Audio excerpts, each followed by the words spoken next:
Ja, hallo, sehr geehrter Herr Oberbürgermeister Mentrup. Bonjour, Monsieur le maire Mentrup, cher Franck, Madame la maire Barzéguian, Monsieur Hund, chers citoyennes et citoyens engagés dans les villes et dans les jumelages, mesdames et messieurs aussi sans fonction, je vous souhaite la bienvenue à ce premier dialogue d'avenir des jumelages franco-bade-württembergeois de villes et de communes. Je suis vraiment très heureuse de vous pouvoir souhaiter la bienvenue à cette première réunion, première manifestation dans le cadre de la conception de partenariat entre le Bade-Württemberg et la France, du Bade-Württemberg, des autorités communales, de la société civile, des villes et des communes. Cette manière dont cette manifestation a lieu montre comment nous avons travaillé ces derniers mois dans le virtuel, dans le numérique. En mars dernier, pour moi, c'était également un grand défi de savoir comment fonctionnent ces systèmes de visioconférence. Aujourd'hui, le mien ne fonctionne pas très bien. Je suis connectée par mon smartphone. Donc, comment est-ce que je joins une telle conférence? Comment est-ce que j'active mon microphone, etc. Mais cette manifestation montre quand même le potentiel de ces technologies parce que nous avons aujourd'hui la possibilité de nous connecter rapidement, facilement de chez nous. Et c'est vraiment un changement énorme de pouvoir communiquer si facilement, également au niveau super-régional. Je suis convaincue que lors d'une manifestation en présence, par exemple à Stuttgart, on ne serait pas à 150 personnes, même sans pandémie. Et je suis aussi convaincue qu'on aurait seulement très peu de participantes et de participants français. Enfin, j'assume, mais en mode virtuel, cela ne pose aucun problème. Et nous avons même organisé des interprètes de conférences, ce qui facilite énormément notre communication transfrontalière, transnationale, parce que nous sommes ainsi en mesure de communiquer dans nos langues maternelles, ce qui revêt une importance particulière, surtout pendant les dialogues citoyens. Je pense que c'est vraiment quelque chose de très important. Donc voilà le grand potentiel de ces nouvelles formes, de ces nouvelles technologies aussi pour vous dans vos partenariats et jumelages. Donc, nous pouvons nous réunir maintenant plusieurs fois par an, pas seulement une fois par année, ce qui améliore l'attractivité de ces jumelages. Et j'aimerais encore une fois attirer votre attention sur l'offre de séminaire du DFI, de l'Institut franco-allemand, que moi, j'ai cofondé dans ma fonction de conseillère d'État. Vous avez donc là la possibilité de discuter de nouvelles formes de partenariat, de faire de la connaissance de nouvelles voies à prendre et donc de réfléchir ensemble sur ce travail. Donc, approchez-vous du défi si vous êtes intéressé. Cette manifestation d'aujourd'hui a lieu donc dans le cadre de la conception de partenariat entre le Bade-Württemberg et la France. Cette conception de partenariat a été adoptée par le gouvernement du Land l'année dernière après des efforts énormes pour renforcer les relations entre la France et le Bade-Württemberg. Nous avons là donc une stratégie d'avenir transversale pour la coopération franco-allemande. Cette stratégie, nous l'avons présentée pour renforcer ces liens qui existent déjà. Pour ce faire, nous avons communiqué étroitement avec les citoyennes et citoyens dans l'espace transfrontalier. Nous avons discuté de ce qui fonctionne déjà très bien, de ce qui ne fonctionne pas encore très bien, où il faut encore investir. Et c'était donc un processus d'analyse énorme de 2 ans, je crois. Et il y avait 10 champs d'action différents. Avec des objectifs à court, moyen et long terme, avec une centaine de mesures, mais je ne veux pas vous ennuyer avec tous ces détails. Par contre, ces mesures sont très importantes et grâce à ces projets, ces mesures, nous pouvons vraiment concrétiser notre coopération dans les prochaines années en passant par la langue, la culture, l'environnement, la mobilité, les sciences et l'économie.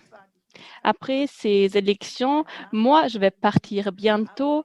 Vous trouvez une quelqu'un qui va continuer mon travail et vous pouvez être sûr que nous allons continuer ce travail avec beaucoup de joie et beaucoup de motivation.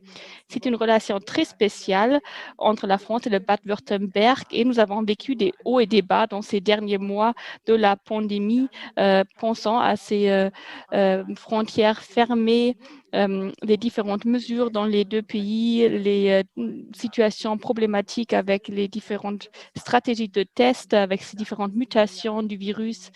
Et pour être honnête, pour les prochaines semaines, nous ne savons pas du tout ce qui va se passer. Les incidences montent aussi au Bade-Württemberg. Donc là, trouver une bonne solution pour les frontières avec des stations de test communs, peut-être, je pense que ça sera quelque chose qui nous occupera dans les prochaines semaines, peut-être même dans les prochains mois. Le virus ne distingue pas entre les pays et cela nous rapproche aussi.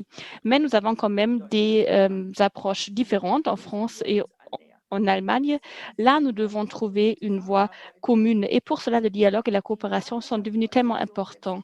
La conception de partenariat se concentre sur cela. Et moi, je suis très contente que nous avons réussi à créer un fonds de financement de micro-projets parce que ainsi, des initiatives françaises et allemandes ont la possibilité d'être financées. Ça peuvent être des petites sommes qui rendent possible des réunions, des activités ensemble, des expériences, même en cette situation de pandémie où tout a lieu dans l'espace virtuel. Nous avons ce site internet Vive la Vire.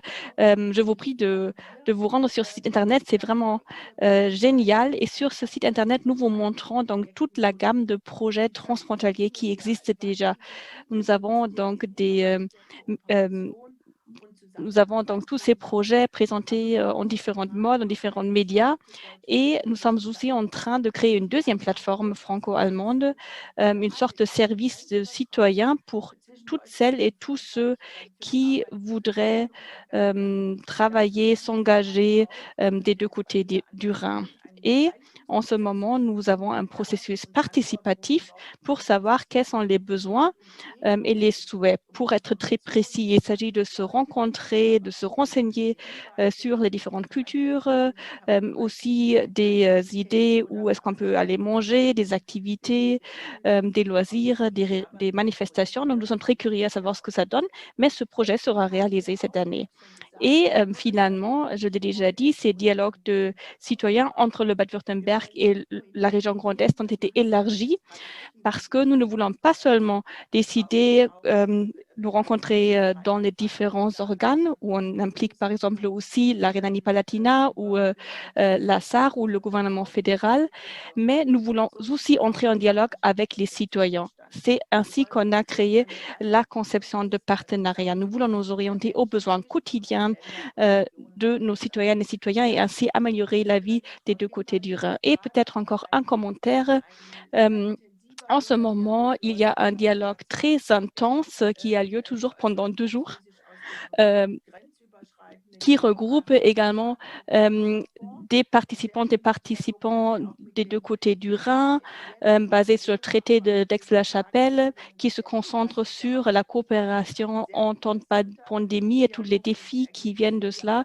Un dialogue très intéressant dont les résultats seront donc amenés directement dans les organes français, mais également chez nous dans le gouvernement du Land et fédéral. Donc, un lien très direct avec la politique. Donc, voilà, je suis très contente que vous soyez présentes et présents aujourd'hui, que moi aussi je sois présente. Merci beaucoup de cette organisation du dialogue d'avenir. Merci beaucoup à l'Institut franco-allemand. Merci beaucoup à M. Basna qui va animer donc cette manifestation et à qui je passe maintenant la parole. Et donc, je suis très curieuse à savoir quels seront les échanges cet après-midi. Merci beaucoup. Mesdames et messieurs, moi aussi, je vous souhaite la bienvenue à cette table ronde. Nous avons différents participants. Je vous les rappelle. Nous avons donc d'abord une table ronde avec les représentants des communes, donc du travail de jumelage. Puis, nous allons continuer la discussion et après une petite pause, il y aura des présentations des inputs pour le fonds de financement de micro-projets. L'Université de Mannheim va nous présenter des idées innovatrices et après une petite pause, on va donc avoir des ateliers parallèles. Et dans ces différents ateliers, vous pouvez donc participer activement à la discussion et à la fin, on se retrouve en plénière pour parler des résultats et quels pourraient donc être des bilans à tirer, des idées pour d'autres activités communes. Slido est un des outils participatifs pour donc des manifestations. On peut animer donc de manière très stricte ces manifestations, mais nous n'allons pas le faire. Donc, c'est à vous de poser vos questions, vos commentaires, vos idées. Nous avons aujourd'hui vraiment beaucoup de participants, donc je suis sûre qu'il y aura beaucoup de questions et d'idées. Je m'excuse déjà si on n'arrive pas à les mentionner, à mentionner toutes les questions et toutes les idées, mais on va essayer de les regrouper peut-être pour au moins parler des différents sujets.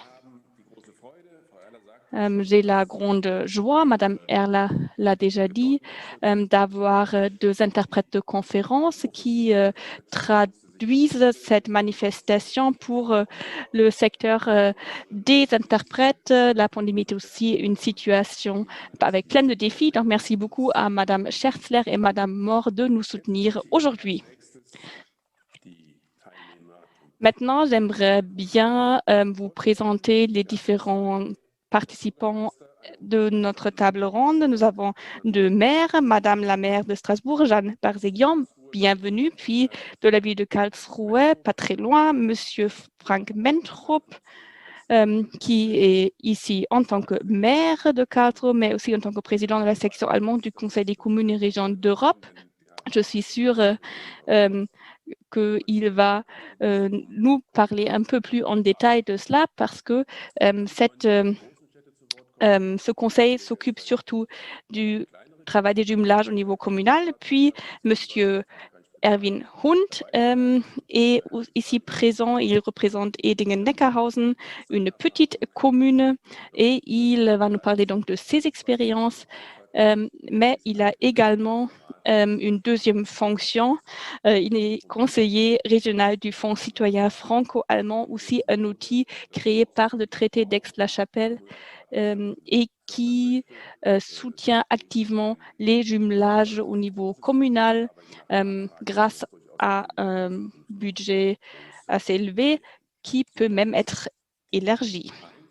Voilà donc la présentation de nos participants. Et donc, en premier, je passe la parole à Monsieur Mentrop, le maire de Karlsruhe, pour parler de ses expériences avec le jumelage avec la ville de Nancy. Monsieur Mentrop, je vous passe la parole.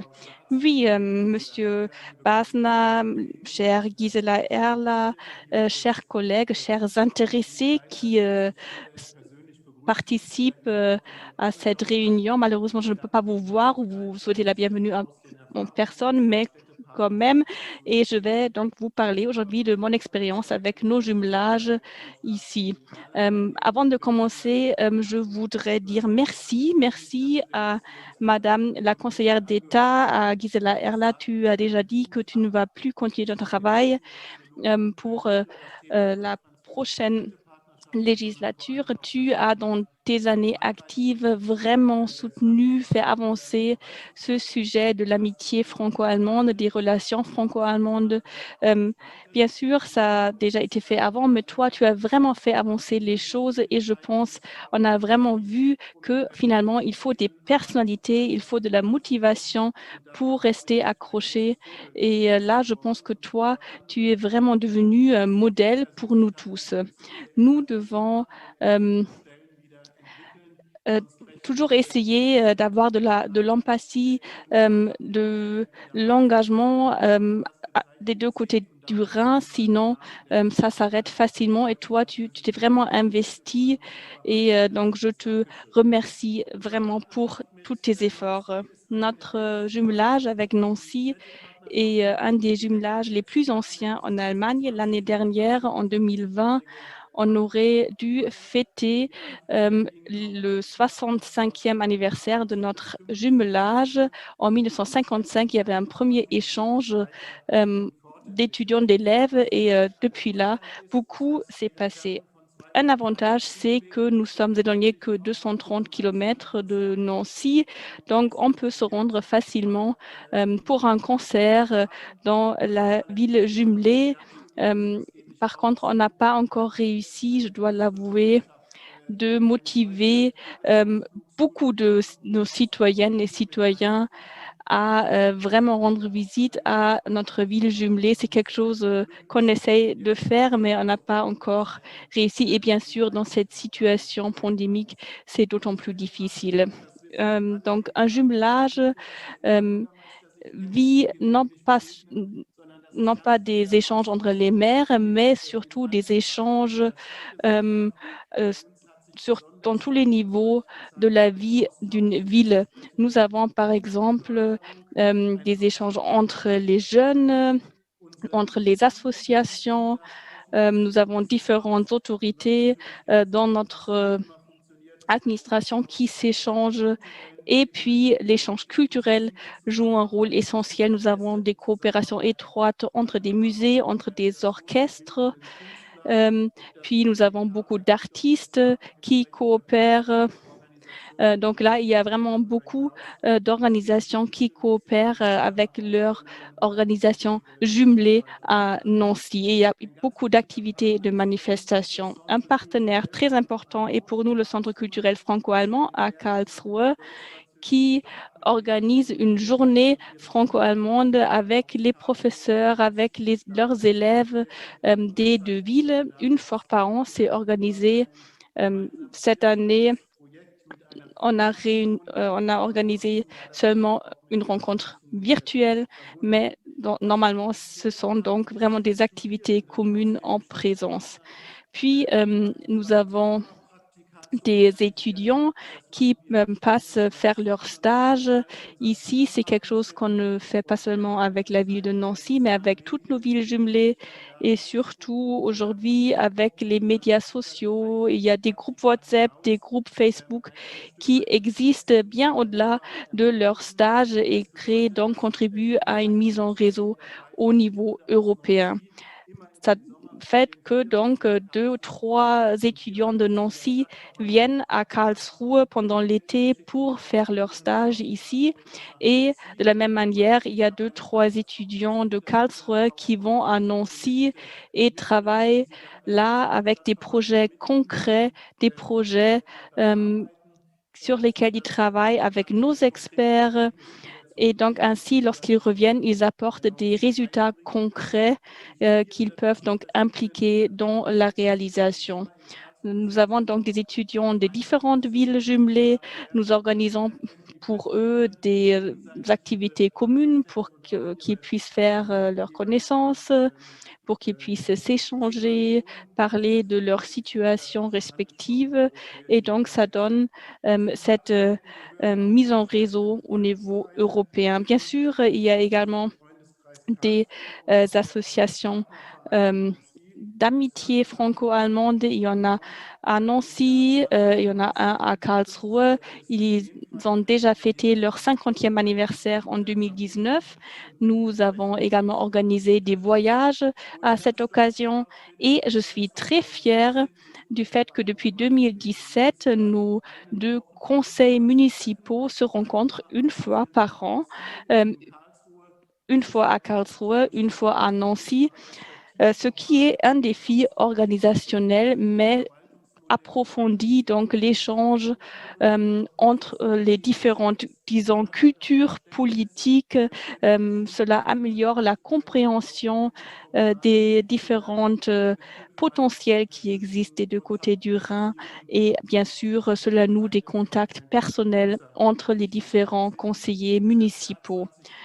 Pour l'année 2021, nous avons prévu un échange technique en ce qui concerne le gaspillage des aliments, ce qui a été incité par la aujourd'hui présente Madame Gour-Hirsch et là, par exemple, il y a des applications qui existent déjà du côté français, donc où il y a déjà beaucoup plus dans ce domaine que chez nous en Allemagne. Et donc, nous essayons de miser surtout sur l'échange de bonnes pratiques pour s'inspirer les uns les autres.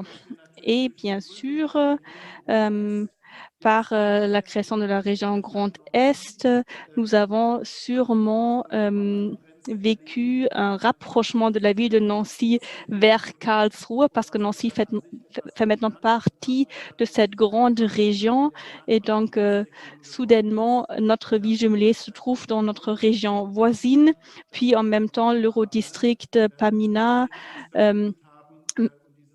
renforce les liens entre nous et le département du Bas-Rhin, qui est également devenu membre de la région technologique de Karlsruhe. Et donc, il y a vraiment des sujets politiques, des sujets très concrets qui font vivre nos jumelages. Depuis des décennies, nous sommes membres de la magistrale pour l'Europe qui mise sur une connexion entre Paris et Bratislave et ainsi on voit qu'on réussit de plus en plus à mettre en lien les différentes initiatives en Europe entre la France et l'Allemagne et nous sommes vraiment très reconnaissants aussi en tant que président de la section allemande du Conseil des communes et des régions d'Europe que tous ces outils qui ont été ancrés dans le traité d'Aix-la-Chapelle nous aident aujourd'hui à marcher ensemble vers un avenir européen et à soutenir des projets européens. Surtout dans une situation pandémique comme aujourd'hui, on voit que notre coopération est très stable et nous avons réussi à, par exemple, traiter des patients français ici au Bade-Württemberg, de nous soutenir avec l'achat des masques de protection, par exemple. Donc, quelque chose qui a vraiment amélioré la situation actuelle. Et voilà donc pour mes premières expériences personnelles. Merci.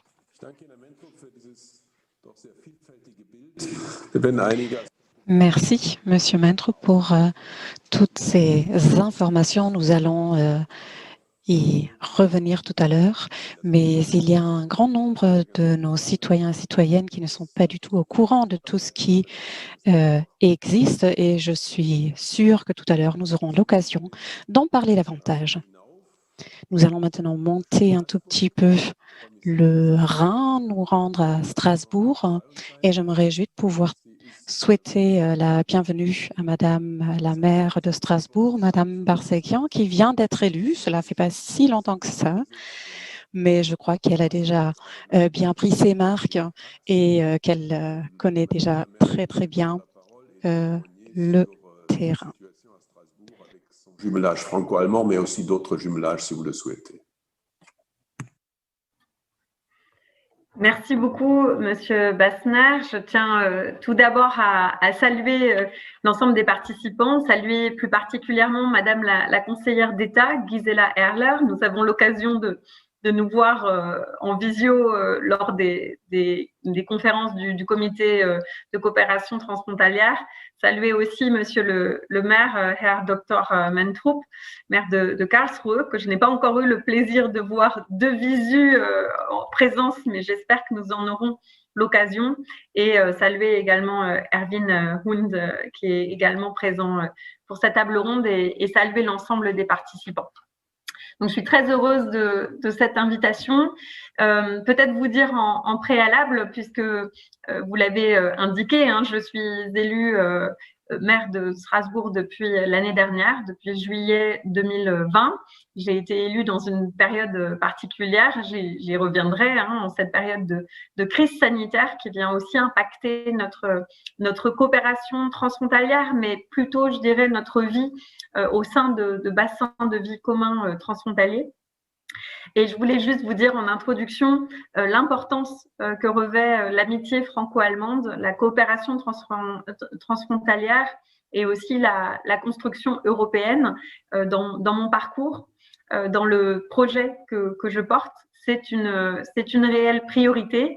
J'ai, de par mon parcours franco-allemand, universitaire, professionnel et aussi personnel, j'ai vraiment cette coopération au cœur. Et donc, je suis heureuse de pouvoir porter aujourd'hui cette priorité comme maire de Strasbourg, en lien étroit avec la présidente de l'Eurométropole, Pia Ims, qui est également très attachée à cette coopération franco-allemande. Et donc, ça nous permet, j'allais dire, avec les moyens de la ville et de l'Eurométropole de Strasbourg, de déployer un projet ambitieux dans ce domaine. Donc, je souhaitais le dire en préambule parce que je crois que vous sachiez, les uns et les autres, pouvoir compter sur nous, pouvoir compter sur Strasbourg pour faire avancer la coopération transfrontalière.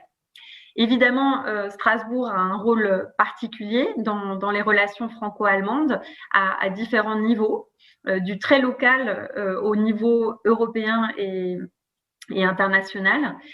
Au niveau très local, bien sûr, on peut penser à nos relations avec la ville de Kiel, avec des projets extrêmement concrets, dont bien sûr le plus récent et le plus emblématique est ce tram, cette ligne de tram entre Strasbourg et Kiel, qui quelque part vient signifier et matérialiser ces liens quotidiens entre des milliers de Strasbourgeois et de Kielois, certains qui vivent à Strasbourg et vont travailler à Kiel et inversement. Et ce tram, qui est maintenant en place depuis quelques années, remporte un succès absolument enthousiasmant, avec même des chiffres de fréquentation bien plus élevés que tout ce qu'on aurait pu attendre. Donc, il est un projet emblématique de cette coopération transfrontalière au quotidien. Il y a une autre échelle de coopération qui est celle de l'Eurodistrict Strasbourg-Ortenau.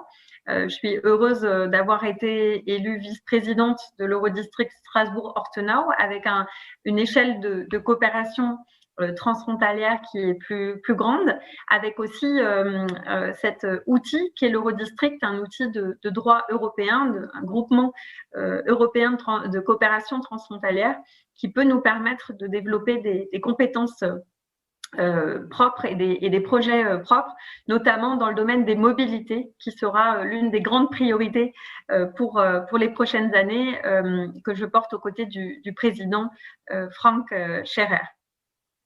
Donc, c'est une autre échelle de coopération, je le disais, mobilité, mais également culture et bilinguisme, environnement seront des thématiques fortes pour les prochaines années portées par cette Eurodistrict Strasbourg-Ortenau. Quand on élargit un petit peu encore ce périmètre, eh bien, on retrouve le réseau des villes du Rhin supérieur, auquel appartiennent aussi Karlsruhe, appartiennent aussi Stuttgart, avec laquelle Strasbourg a un jumelage et donc un partenariat privilégié depuis de très nombreuses années.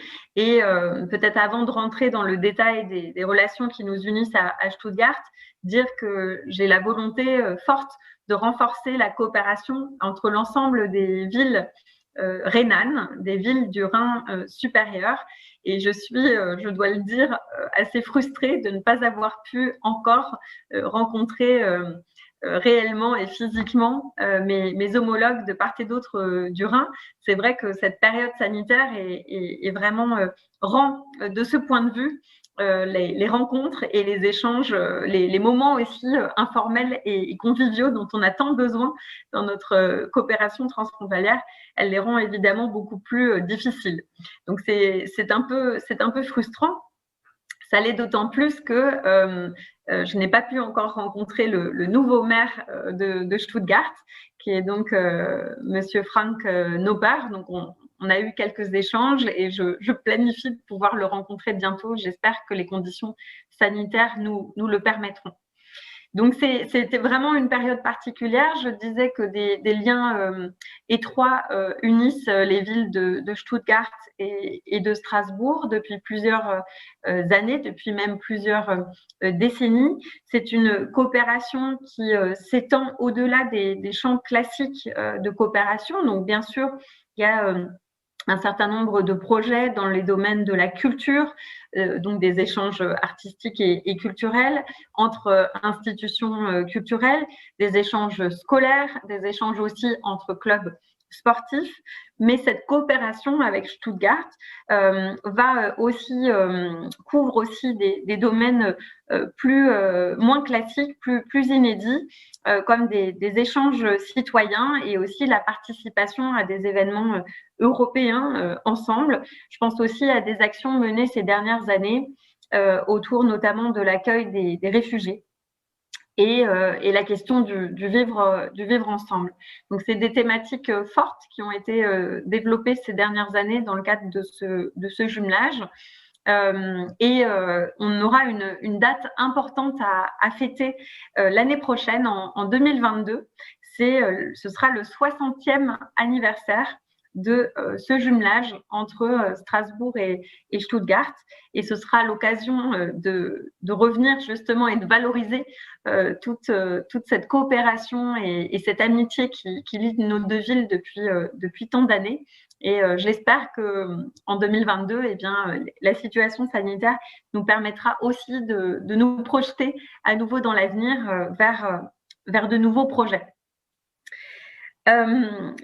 Je parlais tout à l'heure, et j'en profite puisque le maire, monsieur le maire de Karlsruhe, Dr Frank Mentrup, est également présent. Dire qu'avec la ville de Karlsruhe, Strasbourg a également des liens forts qui se sont développés ces dernières années, avec des coopérations intéressantes dans le domaine du développement urbain durable, qui est évidemment un enjeu majeur de nos deux villes pour répondre aux défis écologiques sous différentes formes autour des thématiques des mobilités, de la qualité de l'air, mais aussi de la gestion du patrimoine bâti ou de la végétalisation. Autant d'exemples qui montrent qu'au-delà des jumelages institutionnels, il est aussi possible de développer des partenariats très concrets entre villes sur des thématiques précises ou sur certaines politiques publiques.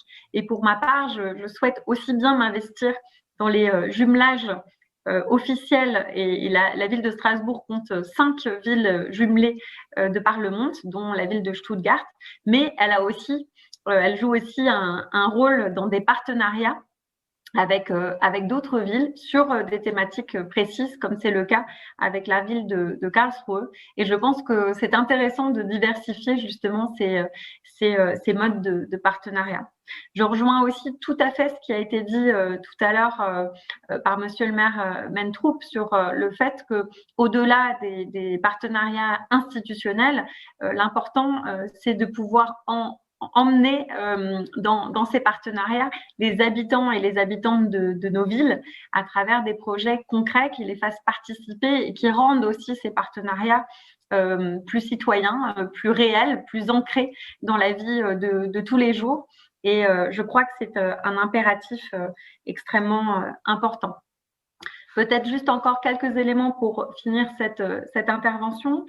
Vous dire que Strasbourg préside la commission franco-allemande de l'AFCCRE, l'association française des conseils des communes et régions d'Europe.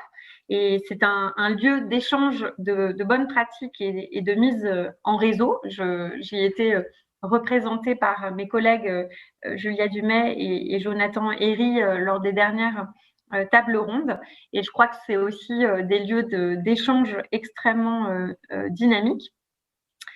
Et puis, je ne pourrais pas terminer cette intervention sans vous parler de l'engagement européen de Strasbourg. Et là, je crois aussi que nos villes françaises et allemandes ont un rôle important à jouer pour continuer de renforcer la construction européenne, pour rappeler l'histoire, bien évidemment, et Strasbourg et la présence d'institutions européennes à Strasbourg témoignent de cette histoire, ce symbole de paix, ce symbole de réconciliation entre la France et l'Allemagne après la guerre, donc des symboles extrêmement forts qu'il faut pouvoir rappeler aux jeunes générations, mais je souhaite aussi que, avec les villes allemandes et notamment du Bade-Württemberg, on puisse, et du Rhin supérieur en général, on puisse porter une vision de l'avenir de l'Europe et qu'on puisse associer les habitantes et les habitants de nos villes à cette réflexion sur l'avenir de l'Europe. Pour ce faire, vous savez peut-être qu'une grande conférence sur l'avenir de l'Europe aura lieu cette année et l'année prochaine, organisée par le Parlement européen, la Commission européenne et le Conseil de l'Union européenne. Et le lancement de cette conférence sur l'avenir de l'Europe devrait avoir lieu le 9 mai, donc la date de la fête de l'Europe, et être lancée à Strasbourg. Et je souhaitais le souligner parce que je crois que nous, villes du Rhin supérieur, engagées dans la coopération franco-allemande, eh bien, nous avons des choses à faire valoir pendant cette conférence et nous pouvons y associer aussi les habitantes et les habitants de nos villes. Et donc, je serais vraiment très heureuse qu'ensemble, on puisse porter la voix de nos villes frontalières. Et je crois que on ne peut pas symboliser mieux l'Europe qu'à travers les projets de coopération que nous développons au quotidien dans nos territoires. Voilà. Merci beaucoup à vous, en tout cas, pour cette invitation et je suis à votre disposition si vous souhaitez plus de détails. Merci beaucoup.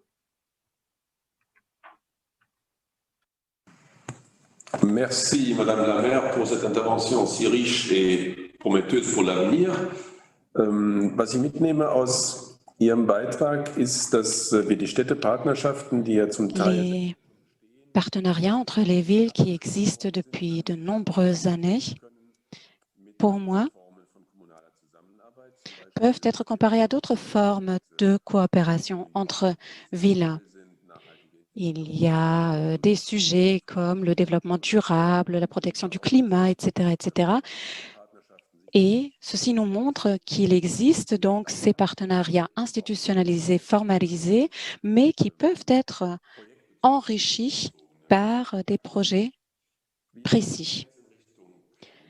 Nous allons maintenant nous diriger plus vers le nord et allons maintenant nous rendre dans la région de la Bade du Nord. Monsieur Hund est aujourd'hui ici présent et lui va nous parler d'une coopération entre deux villes qui ne sont pas des grandes villes, mais plutôt des petites communes. Et lui est d'ailleurs aussi conseiller régional du Fonds citoyen franco-allemand. Et c'est entre autres dans cette fonction qu'il nous parlera. Merci beaucoup pour cette invitation. Je souhaite la bienvenue à tous ceux qui sont actifs, qui s'engagent dans la coopération franco-allemande, tous ceux qui sont aujourd'hui devant les écrans, qui nous écoutent, qui nous regardent. Donc, bienvenue à tout le monde. Bienvenue à tout le monde aussi avec qui je vais discuter par la suite. Je viens d'une petite commune, Edingen-Neckarhausen, près de Heidelberg. Et cela fait 54 ans maintenant que nous avons commencé à avoir un partenariat avec Plugorno. On n'a pas pu trouver plus loin. Finalement, le tout a démarré par la musique. C'était une association de musique qui a lancé ce partenariat et nous nous réjouissons d'avoir un partenariat fort actif. C'est surtout la jeunesse qui, ici, est au centre de nos activités. Je voulais vous dire ça pour commencer. Nous avons un grand nombre d'activités de jeunes en dehors de l'école et il y a un grand nombre de jeunes de nos communes qui y ont participé et ce qui a fait que toute la population, finalement, a été impliquée dans cet échange. Quelques années après le début, nous avons créé une association, c'est-à-dire le IGP. Ça n'a pas été organisé au niveau de la commune, mais c'était vraiment la société civile, elle, qui a réalisé ce groupement. Et comme dit, donc, il y a eu une forte implication de la jeunesse et l'IGP aujourd'hui compte à peu près 600 membres et à peu près 200 du côté français, 7000 habitants à Plougorno, juste pour information. Et donc, le pilier, c'est-à-dire cet échange entre des jeunes n'a été possible uniquement grâce à l'engagement de l'OFAGE, de l'Office franco-allemand pour la jeunesse. Là, nous avons connu vraiment un fort engagement, beaucoup de soutien et la majorité des activités, effectivement, se fait pour la jeunesse. Nous avons des rencontres entre jeunes chez nous, en France, mais aussi à d'autres endroits entre nos deux villes. Il y a des partenariats linguistiques, des échanges linguistiques aussi. Et ça, c'est quelque chose qui existe depuis des décennies maintenant, ce qui fait que maintenant, vous avez les personnes qui sont plus âgées, qui étaient jeunes à l'époque et qui maintenant participent à ces comités. Mais le tout, bien entendu, toujours dans un cadre plus limité que dans les grandes villes. Ensuite, il y a le service volontaire franco-allemand qui est également ici sollicité. Donc, toujours un représentant de la France qui est actif chez nous et vice-versa. Et donc, c'est quelque chose que nous allons aborder tout à l'heure pendant les ateliers. Donc, nous avons misé sur la jeunesse. Nous en sommes très satisfaits, mais ça ne veut pas dire que cela va de soi. Ça veut dire quand même qu'il faut constamment arriver à impliquer la jeunesse. Après 37 ans, la personne qui a dirigé ce groupe a quitté maintenant ses fonctions et a maintenant passer sa fonction à une personne plus jeune qui maintenant s'en occupe. La dernière idée que nous avions eue a été une maison de rencontre franco-allemande qui nous permettrait d'avoir un échange au niveau de la culture, etc. C'est une initiative de personnes impliquées dans ce partenariat. Ça serait vraiment une très, très belle chose si l'on pouvait réaliser ce projet. Je voudrais également m'adresser aux adultes, bien entendu. Il y a quand même une majorité d'adultes parmi les membres actifs. Il est important d'impliquer la population dans ce genre de coopération, ce qui est possible lors des grandes rencontres qui souvent ont lieu pendant une semaine. On en a eu en 2018, 2019 et en 2017. Ce sont les Français qui sont venus chez nous. Voilà, ça c'est un programme soutenu par l'Union européenne. Je tenais à souligner ceci. Donc là, on a vraiment des effets très, très positifs et des moments très, très positifs qui sont possibles grâce à l'engagement de l'Union européenne. Nous essayons également de proposer un certain nombre d'offres culturelles et de les intégrer dans notre coopération, bien entendu pas au niveau des grandes villes, mais on essaye tout de même de faire venir des artistes, de les intégrer et de leur permettre d'avoir un échange et de pouvoir se rencontrer. Pour les adultes, comme je le disais, quelque chose que je voulais quand même encore souligner, c'est que un problème des partenariats, c'est que les personnes ne cessent sont de plus en plus âgées, bien entendu, et c'est là que entre en jeu le Fonds citoyen franco-allemand. Donc, sur la base du traité d'Aix-la-Chapelle,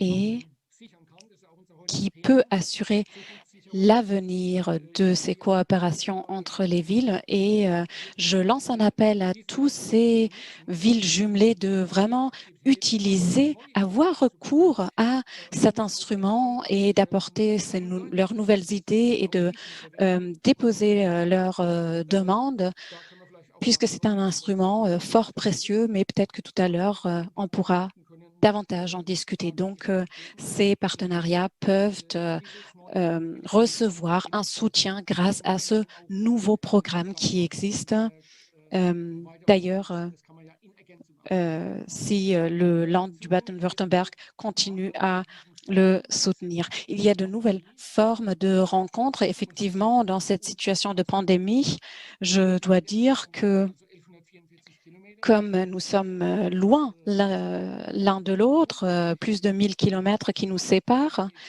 alors ça veut dire que depuis que la pandémie est là, nous avons une meilleure communication qu'avant. Et on espère pouvoir enchaîner là-dessus une fois que la pandémie sera surmontée. Donc, il y a eu plus de communication dans ce contexte de pandémie, ce qui est très réjouissant et cela est très prometteur pour l'avenir. Le Fonds citoyen peut également donc soutenir de tels projets. Je pense qu'on va encore en parler plus tard. Donc, j'appelle vraiment à toutes et à tous, profitez de ce fonds. Tout le monde peut en profiter. N'oubliez pas l'implication de la jeunesse, également les adultes, les idées innovatrices.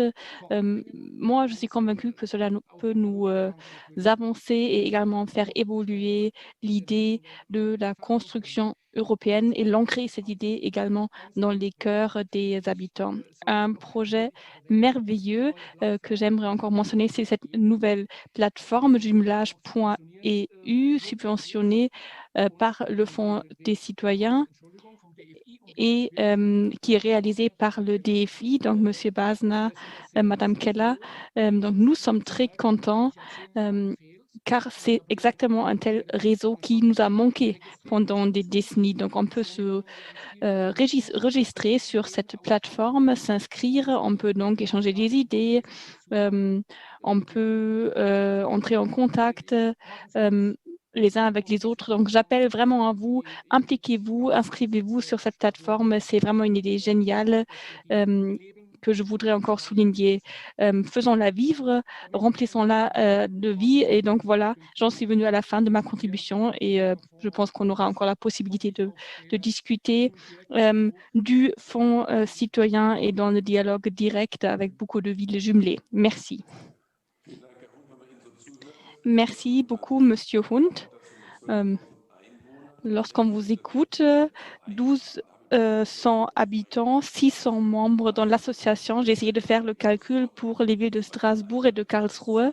Donc là, on arrive à des dimensions des clubs de foot, peut-être comme le KSC. On a l'impression que les communes plus petites ont plus d'opportunités, enfin plus la chance de mobiliser les jeunes par un manque d'autres offres peut-être. On a déjà vu dans le chat une question, comment est-ce qu'on peut réussir de motiver les jeunes? Et je vois avec joie que les participants répondent entre eux aux questions. Donc, moi, je ne dois pas répondre à toutes ces questions. Donc, quels sont les sujets qui motivent les jeunes? Avec quel format est-ce qu'on peut les motiver, etc. Donc, la plateforme que vous avez mentionnée, plateforme.eu, est une plateforme sur laquelle on peut discuter donc, de toutes ces questions qui se trouvent dans le chat. Donc, je vous invite vraiment à vous inscrire. Là, vous trouvez d'autres personnes qui sont ainsi motivées, qui ont déjà fait beaucoup d'expériences, etc. Ce projet est subventionné par le Conseil des communes et régions d'Europe. Monsieur Mentroup l'a aussi mentionné tout à l'heure. Et du côté français, c'est soutenu par le ACCFE, où Strasbourg est également très engagé.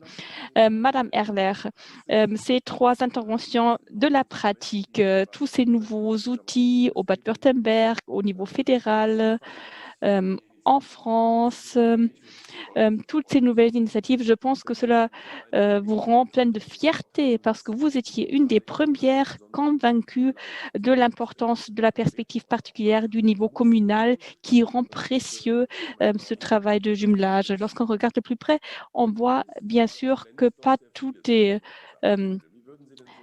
en or, mais quel est donc votre bilan de ces trois interventions, de ces trois exemples?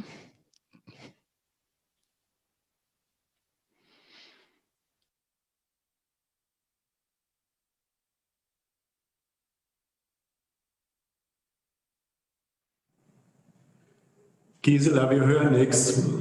Was heißt, ihr hört nichts? Hört ihr jetzt? Maintenant, on entend Madame Erler. On ne l'avait pas entendu jusque-là. Pardon. Donc, voilà. Ça fait quelques années qu'existent donc beaucoup de ces jumelages, comme M. Hunt l'a dit. Donc la question qui se pose, comment est-ce qu'on passe à la prochaine génération ou est-ce que tous ces jumelages meurent?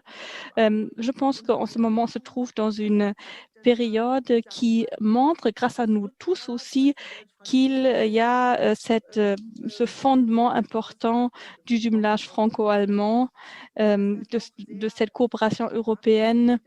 Cela reprend ses forces, en fait.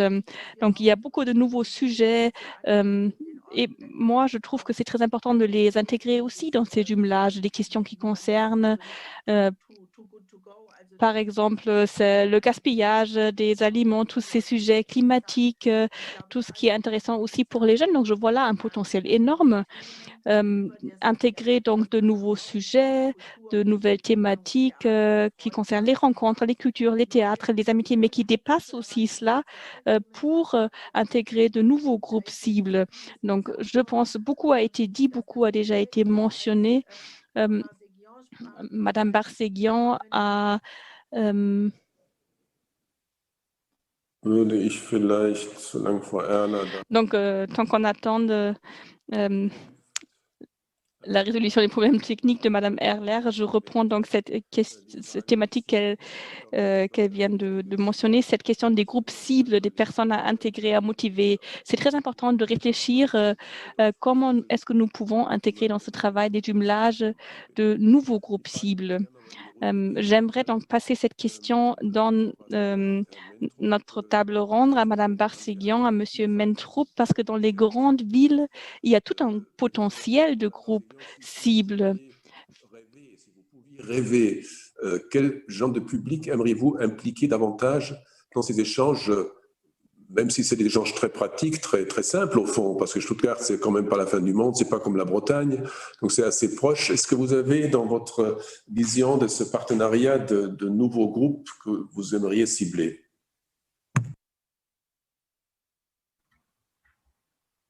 Merci pour cette question. Bien évidemment, je pense qu'on doit pouvoir cibler le plus largement possible les populations sur nos territoires.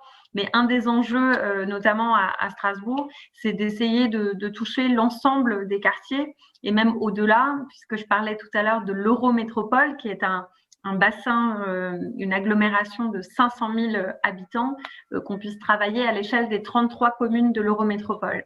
Et c'est la raison pour laquelle je suis engagée dans une consultation des différents quartiers et aussi des différentes communes de l'Eurométropole pour voir la manière dont elles souhaitent s'impliquer dans des partenariats et notamment des partenariats franco-allemands. C'est d'ailleurs ce qui les intéresse le plus, des échanges notamment entre jeunes et aussi des échanges entre associations locales, ce qui n'est pas toujours le cas. C'est-à-dire ça peut exister dans certaines villes, mais ce qu'elles demandent souvent, c'est par exemple pour l'organisation d'événements qu'on puisse les orienter vers des partenaires allemands qui permettent d'organiser des événements, par exemple pour la fête de l'Europe ou encore pour la fête de la bière. Et donc, c'est, je crois, là que nous avons un rôle à jouer. Ce qui est souvent dit aussi, c'est que les élus de part et d'autre du Rhin devraient mieux se connaître et mieux connaître les territoires en face. Et donc, ça devrait pouvoir passer, peut-être quand la situation sanitaire s'améliorera, par des moments conviviaux et des visites de territoires. Je sais que c'est en tout cas un des besoins qui a été vraiment exprimé par les différentes communes de l'Eurométropole de Strasbourg. La même question à Monsieur le maire Mentroup. La ville de Karlsruhe et la ville de Nancy ont un jumelage qui date de longtemps. Il y a beaucoup de projets, beaucoup de différentes formes de projets qui ont été réalisés. Moi, j'ai participé aux manifestations liées à l'anniversaire de ce jumelage. Est-ce que vous avez un groupe cible que vous adressez directement? Et si vous le faites, comment est-ce qu'on peut le faire? Enfin, moi, je pense que c'est surtout le fait de créer des liens culturels qui soutiennent donc ces engagements dans les jumelages. Ce sont les chœurs, les théâtres amateurs, les artistes également les théâtres professionnels, les musées. Donc là, naît des contacts qui durent longtemps. Bien sûr, il y a aussi des changements permanents et nous vivons en ce moment à Nancy que lorsqu'il y a des changements dans les fonctions de la ville, lorsque le maire, par exemple, change, il est difficile de garder ces contacts. Et donc, il est bien si dans d'autres domaines, il y a une certaine continuité. Madame Barseguian a également mentionné qu'il y a un échange technique entre nos communes. C'est une nouveauté. Moi, je trouve que cela est une très bonne idée. Nous sommes très proches les uns des autres. Donc, peut-être cela peut devenir une sorte de politique dans le Rhin supérieur. Et je voudrais encore rajouter qu'il y a cette fondation du Land Bad-Württemberg et surtout le programme Walter Hallstein nous soutiennent dans cette approche. Et bien sûr, cela nous facilite l'engagement pour de telles journées qu'on passe dans la ville jumelée pour faire la connaissance des personnes et des processus aussi qui existent là-bas. Donc, c'est quelque chose qui est soutenu par le Land de Bad-Württemberg et M. Basner. Je trouve qu'il est très important de rapprocher les jeunes les uns des autres des deux côtés du Rhin. Nous avons là eu un grand soutien du côté de l'Union européenne. Nous avons une ville jumelée en Russie, Krasnodar, et la ville de Nancy est maintenant également jumelée à la ville de Krasnodar. Donc, nous avons là un jumelage trinational et cela a donné vie à un projet pluriannuel financé par l'Union européenne. Et sans cette crise pandémique, des jeunes de Krasnodar, de Nancy et de Karlsruhe se seraient rencontrés une fois par année lors d'une conférence pour discuter des sujets d'actualité, une fois à Nancy, une fois à Karlsruhe, une fois à Krasnodar. Donc, nous l'avons lancé il y a un an, c'était vraiment génial. Et donc là, on doit aussi trouver de nouveaux formats, on doit trouver des idées innovatrices. Et je pense les jeunes, la culture, ça, ce sont vraiment des domaines qui nous permettent beaucoup de continuité. Et je voudrais encore une fois mentionner ce que M. Hund a dit. Il a dit qu'en tant que grande ville, c'est plus facile, mais je pense que lui, il prouve justement le contraire. Moi, j'ai été députée du Landkreis de Ettlingen au sud de Karlsruhe. Et là, j'ai fait la connaissance de communes de 2000-2500 habitants qui avaient vraiment des jumelages très, très fructueux avec des communes françaises. Et c'est donc quelque chose que nous ne pouvons pas offrir dans notre grande ville de Karlsruhe. Les petites communes n'ont pas une telle diversité, une telle gamme de sujets, mais je pense qu'ils font quand même un travail extraordinaire aussi dans le sens de la construction européenne. Je ne vais pas repasser la parole à M. Hund parce qu'on n'a plus le temps. Et donc, je remercie à tous nos intervenants. Merci beaucoup de vos réflexions pleines d'avenir. Et nous offrons depuis plusieurs années des séminaires pour les communes. Nous avons déjà une expérience de quelques années et je peux dire qu'on peut quand même être très surpris de ce que les petites communes peuvent faire, peuvent organiser. Donc, Monsieur Hund, il y a quand même beaucoup de petites communes qui réalisent vraiment des choses étonnantes. Donc maintenant, comme on l'a dit tout à l'heure, nous avons maintenant quelques petits inputs. D'abord, on va présenter le fonds de financement de microprojets du Land de Bad-Württemberg. Puis, donc ça fait partie de la conception de partenariat entre la France et le Bad-Württemberg et montre que on peut soutenir, financer de petites initiatives, des petits projets en passant par des candidatures simples. Et c'est Madame Susanna Neib, ministère d'État du Bad-Württemberg, qui va nous présenter ce fonds, ministre qui est également responsable de ce fonds. Herzlichen Dank. Ich freue mich, dass Merci beaucoup. Je me réjouis de pouvoir vous présenter la conception de partenariat et une partie très importante de cet instrument, c'est-à-dire le fonds de financement de microprojets. Dans le travail en amont, nous avions effectué 3 échanges avec des citoyens et des citoyennes et nous avons ressenti qu'il y avait ce besoin de soutenir également des micro-projets, des petits projets qui ne font pas partie des projets qui sont d'habitude subventionnés par ces différents fonds de soutien. Donc, il y a ce fonds de soutien franco-allemand, ce fonds citoyen. Et nous, ce qu'on a essayé, c'est vraiment de renforcer des petites initiatives avec peu de bureaucratie et pas trop d'efforts qui vous permettent d'avoir un accès à ces soutiens. Voilà, comment avons-nous commencé avec ce fonds de financement?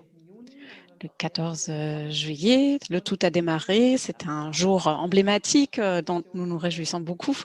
Et donc, c'est au sein du Conseil des ministres qu'on nous a accordé les moyens nécessaires pour réaliser ce fonds de financement. Ensuite, dû à la crise du Covid, on a eu aussi un petit retard, mais au mois de novembre, nous avons pu le réaliser et malgré la situation pandémique, avec toutes les restrictions en vigueur et tout ce qui était toujours très, très présent dans notre vie quotidienne, il y avait tout de suite des entités qui ont déposé leurs demandes et nous avons tout de suite pu démarrer avec notre fonds de financement des microprojets. Pour nous, il est important que ces petites initiatives qui sont donc pour un partenariat entre la France et l'Allemagne. Et dans mon prochain diapo, je vais en parler davantage. Donc, pour nous, il était important d'avoir un échange possible à des niveaux très, très différents. Donc, ça, c'est ce que nous voulons soutenir avec notre fonds de financement de microprojets. Vous voyez que ici, c'est assez facile d'accès. On commence à 500 € jusqu'à 6 000 €, ce qui nous permet de soutenir des projets, des petits projets, de manière très ciblée. Nous pouvons soutenir des parties de ce projet, comme par exemple les coûts de traduction. Lorsqu'il y a par exemple besoin de traduire quelque chose, ou bien pour imprimer, ou bien pour la location d'une salle. Donc tout ça, ce sont des dépenses, des coûts que nous pouvons facilement soutenir grâce à notre fonds de financement de microprojets.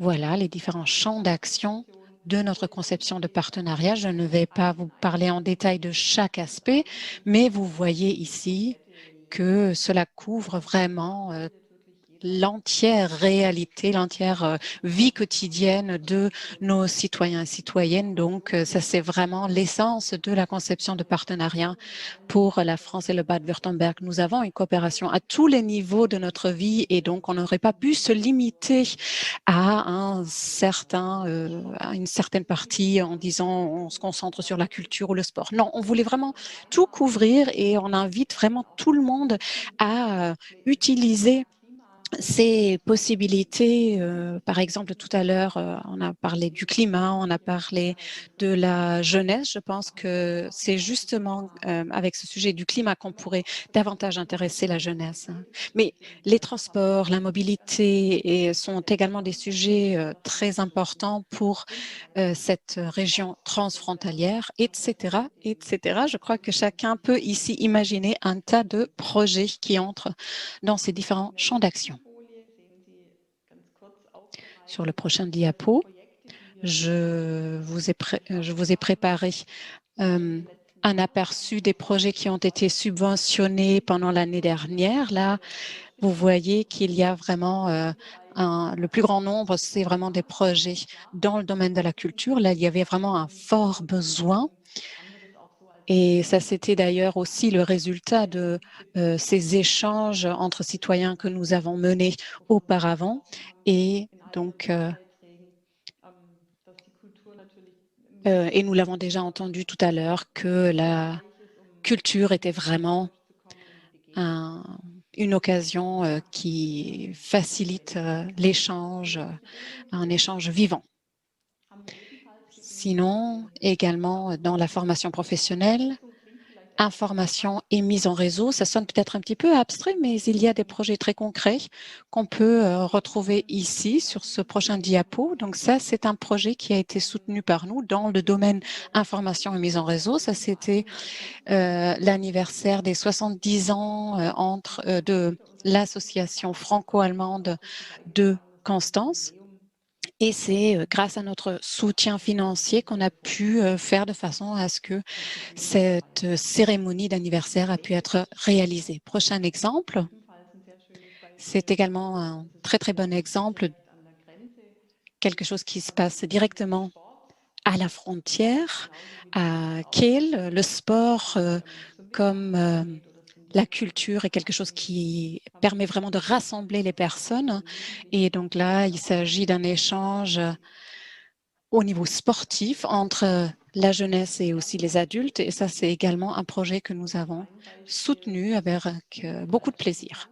Et un autre projet que vous connaissez peut-être déjà, ça, c'est un projet très intéressant de l'association régionale du Volksbund du service d'entretien des sépultures militaires allemandes. Et là, c'était vraiment un travail artisanal très, très pratique, très concret, une participation très concrète pour faire vivre ce lieu de rencontre. Ça, pour créer et entretenir quelque chose de manière conjointe. Voilà, si vous avez besoin de plus de renseignements par rapport à notre fonds de financement de microprojets, au sein du ministère de l'État, vous pouvez à tout moment vous adresser à nous. Nous nous réjouissons de pouvoir répondre à vos mails en direct. N'hésitez pas. Vous pouvez d'ailleurs aussi trouver des informations sur notre site Internet Vive la Vire que nous avons développé dans le cadre de la conception de partenariats pour pouvoir donc approfondir les informations issues ou autour de cette conception de partenariat. En tant que association ou de personnes qui voudraient déposer une demande, il est important que vous ayez votre siège au Bade-Württemberg. Vous avez besoin de cela. Ça peut être une personne juridique de droit public ou privé. Et il est important que le projet n'ait pas encore commencé. Donc, il faut au moins 3 semaines avant de démarrer avec le projet que vous vous adressiez à nous.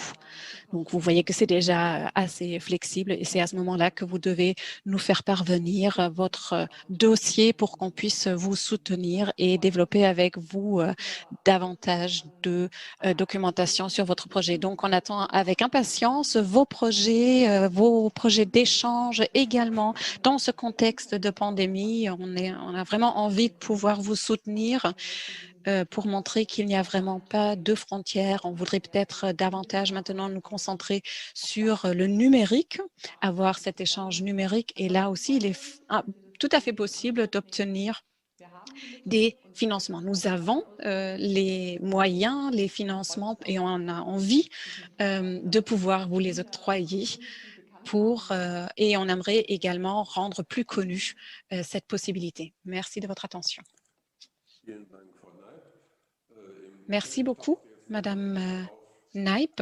Dans le chat, on nous a demandé à plusieurs reprises de pouvoir mettre à disposition la documentation. Je pense que c'est quelque chose qu'on pourra mettre à disposition par la suite. Et je pense que cela est de toute façon ce que c'est de toute façon le souhait des personnes qui viennent de s'exprimer. Maintenant, passons à un projet d'étudiant, quelque chose qui est encore en train de se faire, work in progress. Il s'agit là d'une idée qui existe déjà depuis un certain temps. La question de savoir comment utiliser ces médias basés sur nos appareils mobiles pour ou dans le contexte des partenariats.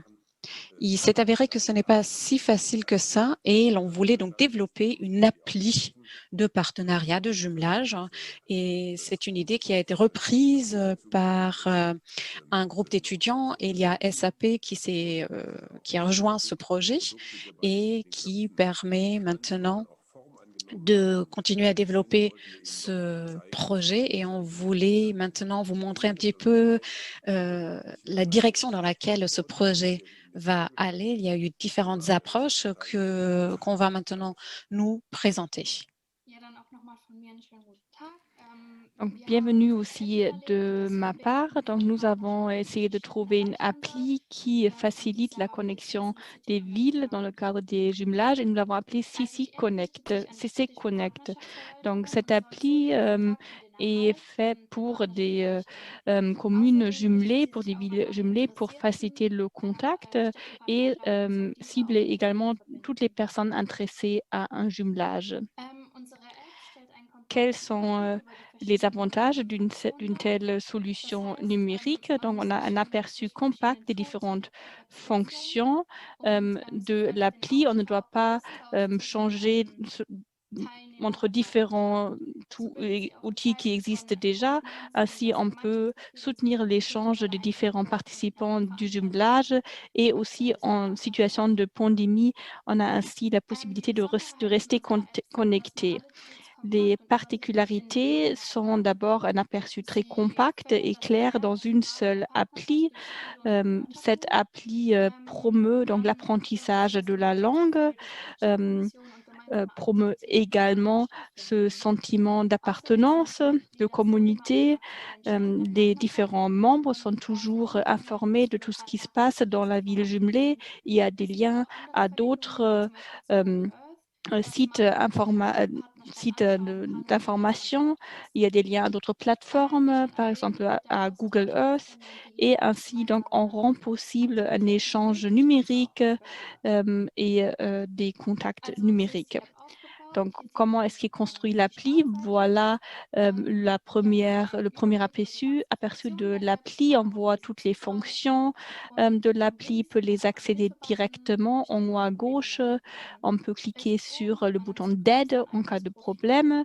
On a également son propre profil qu'on peut créer en haut à droite. Et puis, on voit les titres actuels de la ville jumelée. Et on voit également les 3 prochaines activités ou manifestations qui auront lieu dans la ville jumelée. Donc voilà comment est-ce qu'on peut se registrer pour cette appli. On entre son nom, son adresse email, un mot de passe et puis un code qui est envoyé par l'appli. Puis, on peut accéder à son profil, on peut le façonner. Ce profil est très clair. Il y a différents réglages. Et ainsi, on peut donc voir son compte, accéder à son compte. On peut s'inscrire pour différents cours qui soutiennent donc le sentiment d'appartenance. On peut cuisiner ensemble, par exemple. Et donc, voilà nos idées de base pour ce prototype de l'appli et nous espérons vraiment que cette appli soit réalisée et qu'elle soutiendra donc le travail des villes jumelées et des jumelages. Merci beaucoup. Merci beaucoup, Alessia. Très bonne idée. On est très curieux à savoir comment cela continue parce qu'il est toujours difficile de réaliser une telle idée, mais on reste accroché, bien sûr. Une approche tout à fait différente du deuxième groupe de travail. Et là, nous avons Javiera Nankupil qui va nous présenter cette idée. Oui, bonjour à toutes et à tous. Je vais vous présenter l'appli TwinAct de Francesca Henschel, Victoria Cesaro et moi-même, Javiera Nankupil, dans le cadre d'un séminaire dans nos études pour faciliter l'échange entre les villes jumelées.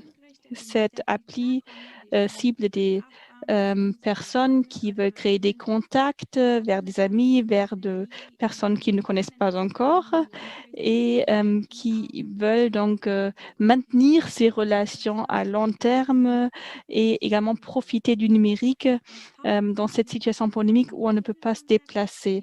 Le concept mise surtout sur la gamification, donc il s'agit d'accéder à ces outils de manière qu'on passe par des jeux.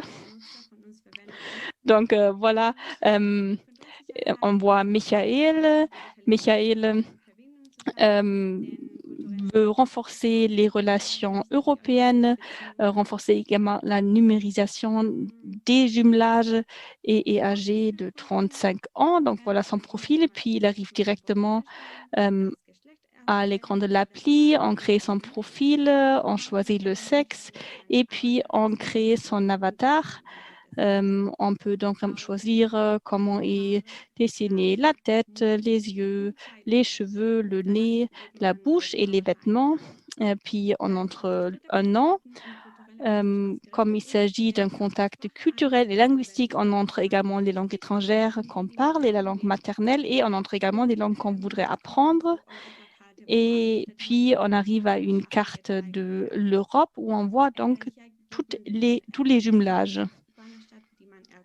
On peut donc entrer le nom de la ville qu'on voudrait découvrir ou le nom de la ville où on habite. Donc, Michael est entre Mannheim, donc il voit la ville de Mannheim sur cette carte. On voit après le plan de la ville de Mannheim avec différentes positions comme l'université ou la tour. Et donc, Michael se rend à l'université pour faire la connaissance d'autres étudiants ou de partenaires et en passant par des outils en haut à gauche et en haut en bas, il peut donc changer de vue, revenir au menu et tout en bas à droite, il peut également se faire traduire tout ce qui est montré dans l'appli. Donc, en passant par cette appli, Michael peut donc découvrir les différents checkpoints. Par exemple, lorsqu'il clique sur l'université, il obtient donc des informations sur l'université. Il y a également des points en bleu. Là, on obtient donc des informations, par exemple, sur la grammaire ou sur le vocabulaire. Donc, c'est comme un cours de langue. Il y a différentes leçons et puis on peut choisir donc une des leçons qu'on voudrait faire. Donc voilà, l'objectif, c'est de créer des contacts linguistiques. Donc, par exemple, lorsqu'on revient sur le menu, il y a un mode en ligne. Lorsqu'on active ce mode en ligne, les avatars de tous les autres participants qui sont en ligne apparaissent. Donc, je peux me rendre devant un bâtiment, retrouver une étudiante allemande ou une étudiante espagnole.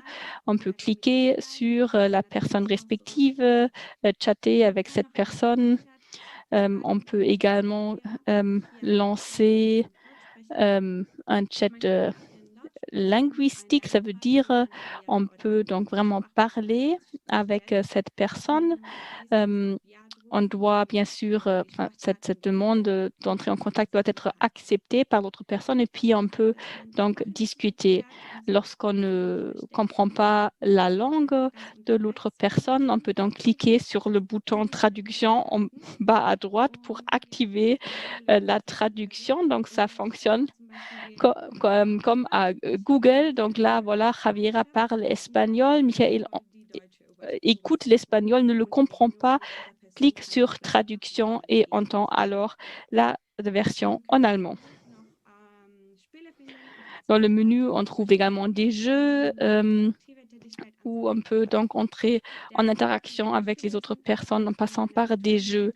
Donc, cette approche ludique est très inspirante pour les jeunes et pour toutes les personnes technophiles, technologiphiles qui voudraient s'échanger. Merci beaucoup.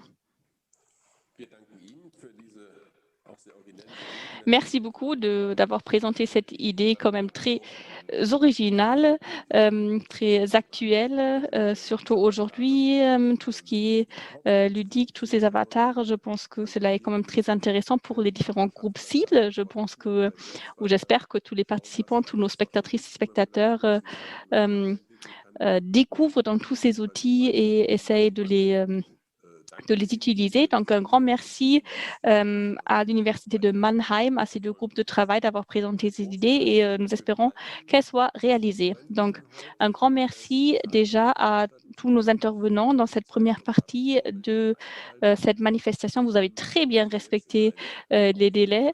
Donc, maintenant, on peut passer dans une pause d'à peu près 10 minutes et comme vous le savez, on se rencontre après dans 3 ateliers. Premier atelier se penche sur le gaspillage de nourriture. Le deuxième atelier se penche sur des idées novatrices pour les jumelages en temps de pandémie. Et le troisième atelier se penche sur les coopérations pour la protection du climat. On a déjà entendu dire dans les villes de Karlsruhe et de Strasbourg. Vous pouvez accéder à ces ateliers en passant par un lien par un autre lien que vous trouvez sur le site Internet de la manifestation. Après ces ateliers, on se retrouve ici en plénière. On va parler des résultats des différents groupes, des différents ateliers. J'espère que Mme Erla nous rejoindra aussi pour pouvoir présenter les résultats. Et donc, à 6h30, on va passer à la conclusion et la fin de l'événement. Donc, petite pause de 10 minutes et puis on se retrouve dans les différents ateliers. Un grand merci à vous tous.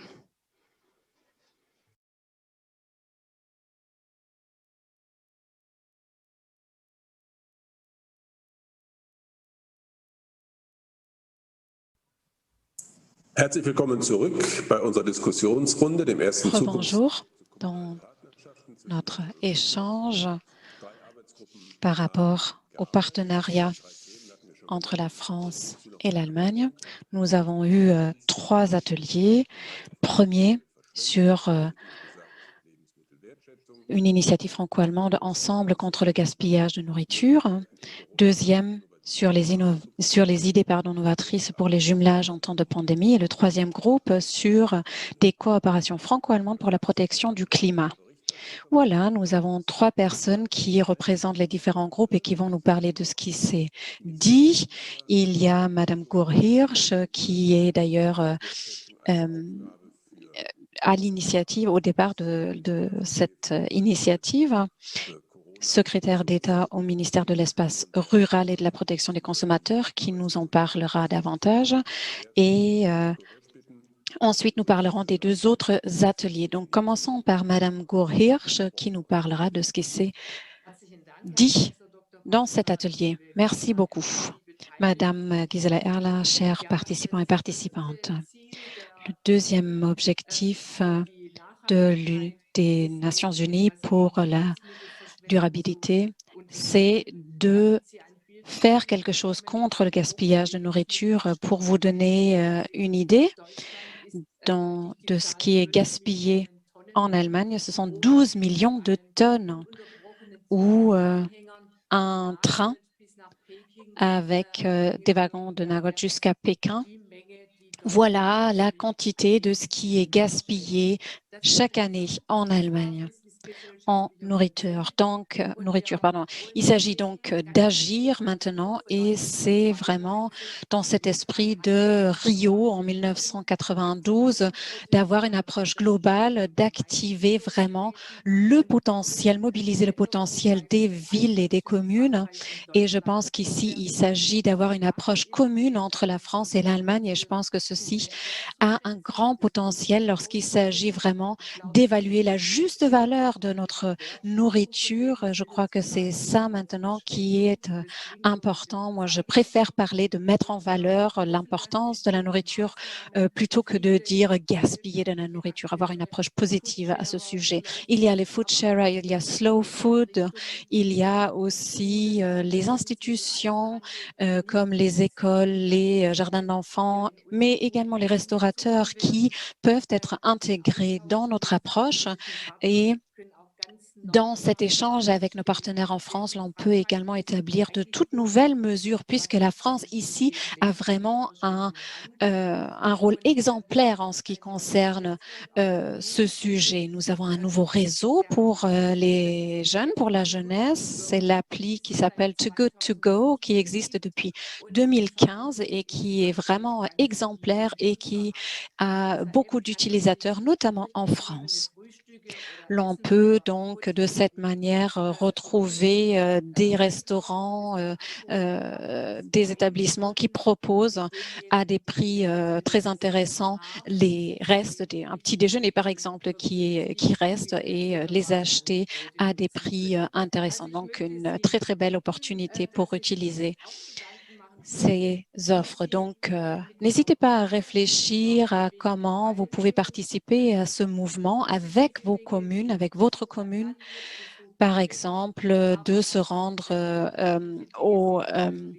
dans une exploitation agricole ou la boulangerie, etc. C'est vraiment un vaste champ dans lequel chacun peut s'engager et ça, c'est un engagement qu'on voudrait réactiver, surtout avec les jeunes et amener vers l'avenir. Merci beaucoup de votre attention. Il existe déjà des communes avec leurs villes jumelées qui ont commencé à s'engager dans ce mouvement qui est d'ailleurs relativement jeune. Mais il existe d'ores et déjà des expériences et c'est surtout dans ce domaine-là qu'on peut échanger de bonnes pratiques. Et donc, merci beaucoup pour ces idées, pour ces expériences. Vous trouverez ces idées-là sur notre plateforme que nous allons tout à l'heure vous montrer. Donc, si cela vous intéresse et si vous voulez en apprendre davantage de ce que nous faisons dans ce sens, venez voir sur notre site. Ensuite, il y a eu le groupe de travail le plus grand, je pense, avec le plus grand nombre de participants. C'est Madame Keller qui nous parlera des jumelages en temps de pandémie et je pense que la bonne nouvelle, c'est que dans beaucoup de partenariats, malgré les difficultés, l'on a réussi à bien façonner cet échange, le maintenir vivant. Il n'y avait pas cet échange, ces rencontres physiques. On ne s'est pas arrêté là, mais on a trouvé d'autres activités pour pouvoir maintenir le contact entre les villes et les communes. Il y a des formats concrets qui ont été utilisés de façon numérique. On a commencé par des chats, des visioconférences, mais également des apéros en ligne. Ça aussi, c'est une forme très appréciée. Sinon, il y a eu aussi un calendrier de l'Avent en ligne ou une exposition virtuelle, également des cours de cuisine virtuels et du sport, e-sport, des matchs de foot, par exemple, qu'on peut donc faire en ligne et non pas sur le terrain de foot. Donc là, on a vraiment pleinement utilisé tous les outils qui nous sont, dont nous disposons. Il y a des mails que nous avons reçus en amont de cet événement. Il y a des paquets, par exemple, des colis qui sont envoyés. Nous ne pouvons pas voyager, on n'a pas le droit de voyager, mais l'on peut bien sûr envoyer des colis. Il y avait des colis autour du thème de carnaval, par exemple, et d'autres. Donc ça, c'est également une possibilité de maintenir le contact ou également d'avoir d'autres projets sur lesquels on peut échanger. Par exemple, s'il un échange d'élèves ne peut pas avoir lieu, on peut peut-être décerner un prix pour des projets qui sont réalisés pour inciter les jeunes, par exemple, de participer. Malgré toutes les difficultés, l'on a vu qu'il y avait des idées novatrices et que parfois c'est aussi une bonne occasion de revoir nos routines et peut-être que parfois on n'a peut-être pas osé découvrir ces nouveaux outils et la pandémie donc a été aussi l'occasion de surmonter ces distances géographiques que si chacun est confiné chez lui, eh ben, on peut aussi tout simplement, de manière très facile, intégrer mes partenaires dans des événements qui ont lieu chez nous. Donc, il y a également cet aspect tout à fait positif. Je planifie un événement sur place et comme il a lieu de façon numérique, je peux très facilement inviter les villes partenaires. Il y a des habitudes que nous avons prises et qui continueront à nous accompagner au cours, même à l'avenir. Donc voilà, tout ça sont des possibilités qu'on vient de découvrir et qui nous donneront aussi des idées pour l'avenir qui ne sont pas forcément des idées qui sont limitées à cette époque-là, mais qui pourront persister également à l'avenir. Désolée pour les difficultés techniques. Apparemment, dans la plupart des cas, ça a bien fonctionné. Donc, merci beaucoup pour ces expériences, ce qui montre qu'il y a vraiment cette ouverture, cette volonté d'essayer de nouvelles choses. Est-ce que maintenant, vous pourriez peut-être nous présenter les résultats de l'atelier sur le climat?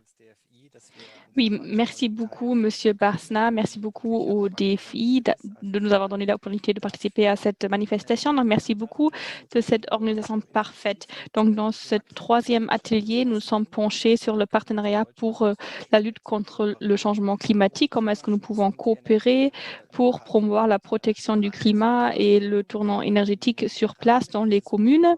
Le cadre de cet atelier est en fait le projet Tandem qui est financé par nous, l'Alliance pour le climat et Energy Cities, depuis 7 ans. C'est donc maintenant nous sommes dans le troisième round de financement de projets. Dans le cadre de ces financements, nous accompagnons des villes avec leurs projets pour la protection du climat, pour réaliser des projets sur place, pour promouvoir donc un tournant énergétique au niveau local. Voilà, c'est un peu le cadre. Nous avons présenté donc toute une gamme d'initiatives de la part des différents acteurs des deux côtés du Rhin. Pour cela, on avait 3 intervenants dans notre atelier et je peux vous donner juste un petit aperçu de ce qui a été dit. Donc d'abord, Verena Donry de la ville de Nancy, responsable des relations internationales auprès de la ville de Nancy. Et depuis longtemps, elle s'occupe du jumelage entre les villes de Karlsruhe et de Nancy. Elle nous a parlé de l'histoire de ce jumelage, des activités qui ont été réalisées et la priorité, c'était donc la journée franco-allemande de 2019 où des élèves de primaire ont enregistré toute une série de vidéos, une vidéo pour chaque lettre de l'alphabet pour parler donc des défis climatiques et pour rendre accessibles ces informations à d'autres élèves. Donc voilà un projet vraiment fascinant dont on aime bien se souvenir. Puis, un exemple de la ville de Ettlingen, Eberhard Oehler, l'ancien directeur des services publics municipaux de Ettlingen, nous a parlé d'une coopérative d'énergie de la part des citoyens entre les villes d'Ettlingen et d'Obernai et d'Épernay. Et ils ont mis à disposition un bus, un infobus qui en fait fait la navette entre les deux villes de manière régulière pour renseigner les citoyens sur différentes mesures pour la protection du climat. Et l'idée, c'est d'approcher de manière active les citoyens et donc de créer une offre un peu plus interactive. Et puis, dernière intervention de la part de Madame Markel-Humme de l'Eurodistrict Strasbourg-Ortenau. Ils sont en train de réaliser un jeu d'évasion pour la protection du climat qui a eu lieu à l'extérieur, évidemment, dû à la situation pandémique. Et ce jeu suit donc une histoire qui tourne autour des défis liés au changement climatique et où on est donc obligé de trouver une solution pour éviter le pire, et cela met donc en lien les différentes villes dans les deux pays qui doivent communiquer pour trouver une solution. Donc vraiment un projet génial qui sera réalisé en mai de cette année. Et puis, à la fin, nous avons encore parlé de l'importance de ces jumelages. Il faut une certaine continuité, surtout en ce qui concerne les interlocuteurs. Les maires doivent soutenir l'idée des jumelages pour que de tels jumelages réussissent. Et nous étions très contents de voir qu'il y avait beaucoup de questions, beaucoup de réflexions intéressantes, et nous espérons que ces échanges continueront et peut-être qu'on trouvera de nouveaux tandems à l'avenir. Merci beaucoup. On voit donc toute cette panoplie de thématiques qui ont été discutées aujourd'hui, qui concernent aussi les jeunes au niveau communal. Je reprends quelques questions du chat. Question qui mise sur les différents programmes qui ont été présentés. Question, est-ce qu'on peut obtenir les différentes présentations des groupes de travail? On va poser cette question aux différents organisateurs des ateliers. Et avant de passer la parole à Madame Erler pour clore cette manifestation, je voudrais encore tirer votre attention sur cette plateforme jumelage.eu qui a déjà été mentionnée. Voilà la plateforme en deux langues, en français et en allemand, bien sûr. Et voilà une rubrique d'actualité avec de nouvelles contributions. Sont présentés des projets en cours. Vous y trouverez surtout l'Alliance pour le climat et aussi l'initiative pour une meilleure mise en valeur de la nourriture. Donc, toutes ces questions que vous avez posées dans le chat, vous avez la possibilité d'en discuter sur cette plateforme. Vous échangez avec d'autres activistes. Cette plateforme sera mise en ligne, ou cette plateforme d'échange, cette partie interne sera mise en ligne vers la fin de la semaine prochaine, mais cette plateforme, cette partie externe est déjà accessible. Vous y trouverez beaucoup de renseignements, des expériences, des informations pratiques, etc. Et maintenant, j'aimerais passer la parole encore une fois à Madame Erler pour clore cette manifestation qui dure quand même depuis 2 heures, qui nous montre peut-être aussi encore quelques expertises pour continuer notre travail. Oui, quoi dire? Je pense pour continuer le travail de manière très concrète, nous avons des bonnes conditions cadres et ça restera comme ça pour les prochains 5 ans. Nous avons beaucoup de possibilités de financement, nous avons beaucoup de nouvelles plateformes, celle-ci, Vive la Vie, il y aura encore une autre plateforme et puis ça sera tout pour les plateformes. Mais je voudrais peut-être encore une fois donner une sorte de cadre pour tout ce que nous venons de discuter. Je pense que nous avons obtenu vraiment une grande dynamique par cette pandémie parce qu'on a dû réinventer la manière dont nous vivons nos jumelages, nos partenariats, nos coopérations. Et vous connaissez peut-être Matthias Hawks, chercheur d'avenir, qui dit que l'avenir de l'Europe, si ça va bien, se centrera sur la décarbonisation dans tout ce qui concerne le climat, la numérisation et la démocratie. Et ici, et ces 3 sujets sont également thématisés dans la conférence de l'avenir pour l'Europe qui aura lieu en mai avec des citoyens européens. Donc, ce que nous avons vu ici aujourd'hui, c'est que nous avons réinventé ces sujets. Bien sûr, on ne parlera pas uniquement du climat, mais le climat, c'est quelque chose qui met en lien les jeunes, qui active les jeunes dans de nouveaux formats. Je pense que ça, c'est vraiment un pilier important pour l'avenir, pour l'avenir de notre travail. Puis, démocratie, également un sujet très important parce que grâce à la numérisation, nous avons beaucoup d'opportunités de mettre en lien les personnes ou ce que Friedlinde Gore-Hirsch a présenté, toute cette thématique de gaspillage, on peut dire tout ce qui est restauration, des jeunes s'intéressent beaucoup plus à la cuisine, à la manière de se nourrir. Ça intéresse même les jeunes femmes et hommes. Donc, on peut en fait démocratiser beaucoup de sujets en les déplaçant dans le monde virtuel. Puis, tout ce qui est avec les jeux,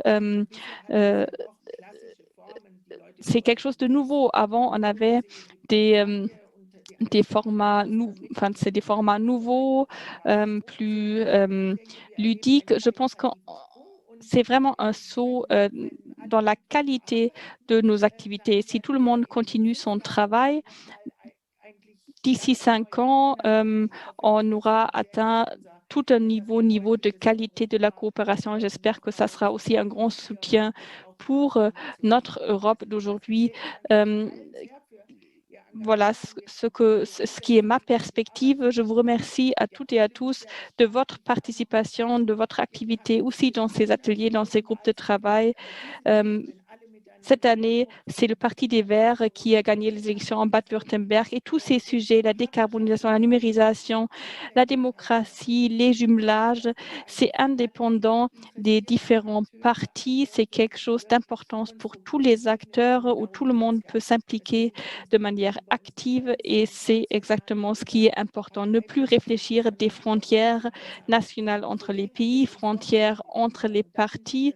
Nous voulons nous définir en passant par des projets communs et c'est pour cela que j'apprécie beaucoup cette possibilité de coopérer.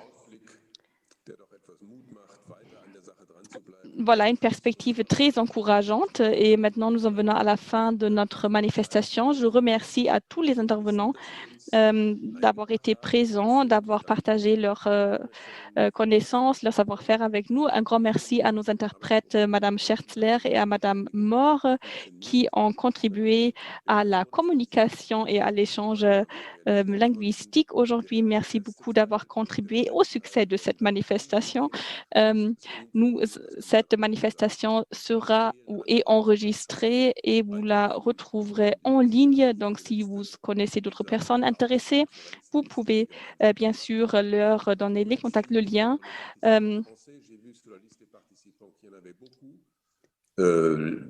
L'événement a été un peu trop allemand en ce qui concerne les langues, mais c'est parce que ça a été aussi promu et poussé par le gouvernement du Land Baden-Württemberg.